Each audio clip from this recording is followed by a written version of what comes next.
The Boro and their land were left alone for a long time until changing world conditions lured them and land was viewed differently. The impact of Western civilization on the Boro was felt in the last decades of the 19th century and resulted in the consequent decline and extinction of the Boro kingdoms of Dimasa, Tipura or Kokborok, Sutiar, Moran, Koch and others. The colonialists seized Boro lands for rich natural resources to feed rapid rates of industrialization in the West.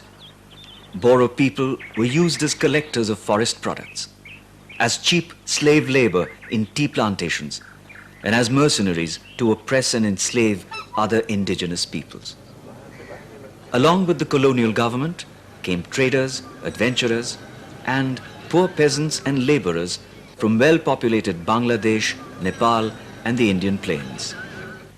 Even after India's independence, both government and capitalists grabbed the land of the Boro people for industrialization, tea plantations, militarization, and even for research projects. The Boro, of course, resisted such incursions, sometimes with force, and at other times by retreating further into the forests with much sacrifice of life and hardship. Transmigration schemes of the government and the unmitigated settlement of land with hungry outsiders, backed by vote bank hungry politicians, deposed and uprooted the indigenous Boro people. A people who for thousands of years were intrinsically linked to the forest that abounded in their land, have now become forced to exploit it under massive consumerist pressure. Other than the Boro people, the outsiders have been encroaching in the forest land, creating tremendous ecological problems.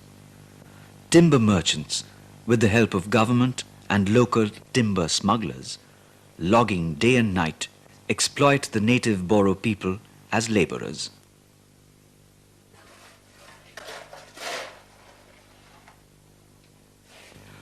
Enforced poverty has not only turned the Boro into a daily wage earner at home, but has also forced him to migrate to alien land as a laborer.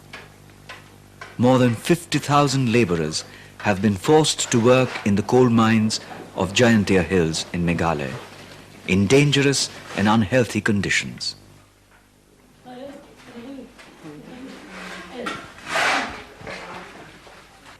In alien land, their social structure has completely broken down, while the evil designs of modern society have molded their lives.